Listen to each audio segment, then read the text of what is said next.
जो है हमारा मन, इनसे लग जाए। ये जो इच्छाएं हैं हमारी संसार को पाने की, ये संसार को पाने की इच्छाएं समाप्त होकर बस भगवान को पाने की इच्छाएं हो जाए कि कन्हैया तुम्हें एक नजर देखना है, जिधर तुम छिपे हो उधर देखना है। चाह जी से लगी जी जरा हो गया, चाह हरि से लगी जी हरा हो गया, चाह इनकी हमें हरदम चाहिए। और अगर ये चाहें हमें, इतना प्यार करो भगवान से, इतना प्यार करो भगवान से कि आज आप भगवान को चाह रहे हैं, वो दिन आए कि भगवान आपको चाहने लग जाएं। चाह जी से लगी जी जरा हो गया, चाह हरि से लगी जी हरा हो गया, चाह इनकी हमें हरदम चाहिए। और अगर ये चाहें हमें तो फिर क्या चाहिए। जीवन की दौड़ वहां समाप्त होती है। गंगा तब तक दौड़ती है गंगोत्री से निकलकर जब तक सागर की प्राप्ति नहीं हो जाती। अरे जीवन में दौड़ भाग तब तक है जब तक परमात्मा रूपी सागर प्राप्त नहीं हो जाता। परमात्मा रूपी सागर प्राप्त हो जाए तो जैसे गंगा सागर में जाकर बिल्कुल शांत हो जाती है, उसकी दौड़ समाप्त हो जाती है। जीवात्मा की दौड़ तब समाप्त होगी जब परमात्मा की गोद प्राप्त हो जाएगी, परमात्मा के चरण प्राप्त हो जाएंगे। इसलिए आज लोग भाग रहे हैं, परेशान हैं। क्यों?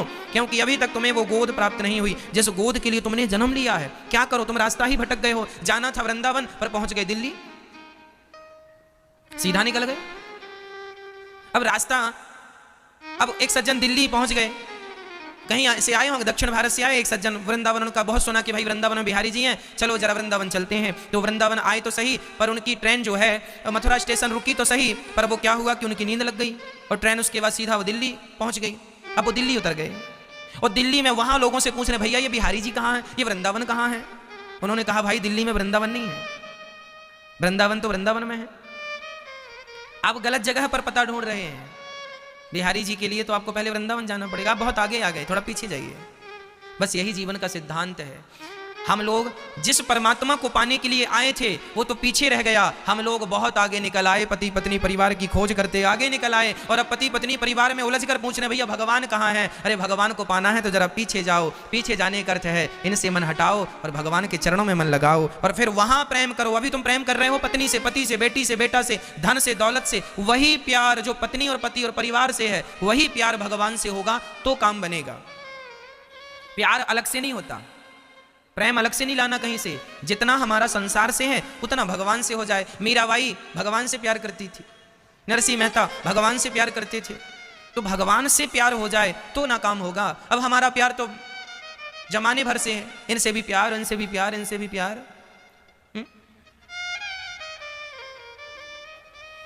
हमारी मैयाएं, अरे भैया ये सुपड़ा हमारा है, ये गैया हमारी है, ये पलंग हमारा है, ये गिलास हमारी है, ये चम्मच हमारी चम्मच तुम्हारे पास कहां से आ गई। हाँ, चोरी करते हो चम्मच की। ये चम्मच हमारी है, ये गिलास हमारी है, ये कटोरी हमारी है। सारी जिंदगी आपकी तो यही करते निकल गई ना। ये चम्मच हमारी है, ये गिलास हमारी है, ये लोटा हमारा है, ये बर्तन हमारे हैं। कब कहा आपने कि भगवान हमारे हैं, गोविंद मेरो है, गोपाल मेरो है। भगवान मेरे हैं, मेरे तो गिरधर गोपाल। वो तो कहानी, ये चम्मच मेरा है, ये गिलास मेरी है, ये कटोरी मेरी है, ये गैया मेरी है, ये बछड़ा मेरा है, ये बेटी मेरी है, ये बेटा मेरा है, ये पत्नी मेरी है, ये दुकान मेरी है, ये बोतल मेरी है, ये बर्तन मेरा है, ये फला क्या क्या कहते हो, ये घर मेरा है, ये छत मेरी है, ये बेडरूम मेरा है, ये किचन मेरी है, ये सब मेरा, सब मेरा।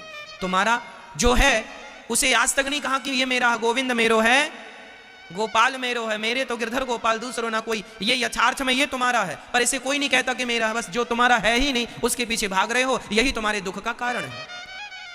जो तुम्हारा है उसे तुम अपना तो मानते नहीं हो, और जो तुम्हारा है नहीं उसके पीछे भाग रहे हो, यही तुम्हारे दुख का मूल कारण है। अब अज्ञानियों की तरह तुम व्यवहार करो तो इसमें ईश्वर का क्या दोष है।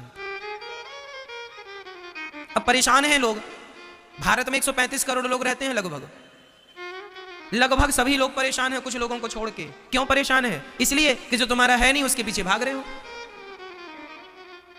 कह दो अपने दिल में हाथ रख के किसी वस्तु को, कह दो कि ये वस्तु मेरी है। अरे वस्तु की छोड़ दो, ये शरीर जिस पर तुम बैठे हो ये भी तुम्हारा नहीं है। ये शरीर हमारा नहीं है, ये बाल हमारे नहीं है, कब झड़ जाए पता नहीं। ये रोम हमारा नहीं है, कब झड़ जाए पता नहीं। ये हाथ हमारे नहीं है, कब काम करना बंद कर दें पता नहीं। आंख हमारी कब फ्यूज हो जाए पता नहीं। कान हमारे कब पंचर हो जाए पता नहीं। और तुम कह रहे हो गिलास हमारी है, चम्मच हमारा है, कटोरी हमारी है, झुमका हमारा है, साड़ी हमारी है। एक सज्जन लड़ पड़े, है ना। एक मैया एक जगह घूमने गई, घूमने मीन्स चलो वृंदावन आई, तो वहां एक महिला ने अपनी साड़ी सुखाने के लिए टांग दी। तभी वहां पर दूसरी महिला ने भी अपनी साड़ी डाल दी। संयोग से दोनों की साड़ी एक सी थी। तो उसने, पहली वाली ने अपनी साड़ी उठाई तो उसके संग वो भी फंस गई, तो वो दोनों साड़ी उठा के ले गई। अब उसने आकर कहा, क्यों जी हमारी साड़ी यहां थी? तभी उसको रखी दिख गई कि इसके यहां पे रखी है साड़ी। क्यों जी तू चोर है, मेरी साड़ी ली रखी है? लो भैया, साड़ी के चक्कर में दोनों का महाभारत चालू हो गया। ये साड़ी मेरी है, ये साड़ी मेरी है, साड़ी मेरी है, घंटे बर्बाद कर दिए लड़ाई झगड़े में। साड़ी मेरी है, साड़ी मेरी है, ये तो गाना गाया, पर सारी जिंदगी में कभी ये नहीं कहा कि भगवान मेरे हैं, भगवान मेरे हैं, भगवान नहीं ना, साड़ी मेरी है, साड़ी मेरी है। ये जमीन मेरी है, ये मेरी जमीन में तुमने बाड़ी लगा ली, तार लगा लिया, ये भाई मेरी जमीन है, 2 इंच तुमने बढ़ा ली, 1 फीट तुमने मेरा कब्जा कर लिया, ये जमीन मेरी है, ये खेत मेरा है, ये घर मेरा है, ये प्रॉपर्टी मेरी है। कब कहा अपने इस प्रेम से कि गोविंद मेरा है, भगवान मेरे हैं?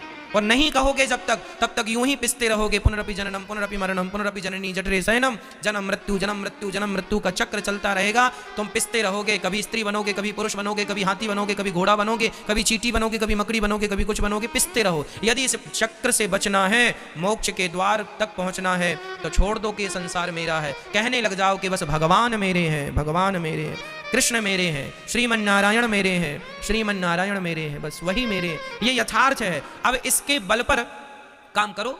मैं बिल्कुल फिर से दोहरा दूं कि मैं ये बिल्कुल नहीं कहना चाहता कि आप अकर्मण्य हो जाएं, काम करें, पत्नी के संग रहें, पर भाव यही रहे कि ये पत्नी मेरी संपत्ति नहीं, ये तो ईश्वर की संपत्ति है, ये बेटा मेरा नहीं, ये भगवान का दिया प्रसाद है, ये दुकान मेरी नहीं, ये दुकान परमात्मा का दिया प्रसाद है। हम तो एक मैनेजमेंट कर रहे हैं समाज। मैनेजर जो होता है बैंक का, क्या वो बैंक उस मैनेजर की होती है? अरे बैंक का सारा हिसाब किताब मैनेजर करता है। करोड़ों का लेन और करोड़ों का देन, लेन देन कौन करता है? मैनेजर करता है। उसी के हाथ में चाबी होती है। करोड़ों का हिसाब करता है, लेना और देना करता है, पर वो मैनेजर कभी ये नहीं कहता कि मैं इस बैंक का मालिक हूं। उसी तरह तुम अपने घर में केवल मैनेजमेंट के लिए हो, मैनेजर हो। तुम्हारे परिवार का, दुकान का, तुम्हारे जीवन का, तुम्हारे शरीर का, तुम्हारी श्वासों का, तुम्हारी धड़कन का मालिक तो गोविंद है, कृष्ण मालिक है। मालिक वो है, तुम केवल मैनेजर हो। लेकिन तुम गलती क्या करते हो? मालिक बने बैठ गए, मैं मालिक हूं। गुरु जी के चैनल को जरूर सब्सक्राइब करें। राधे राधे।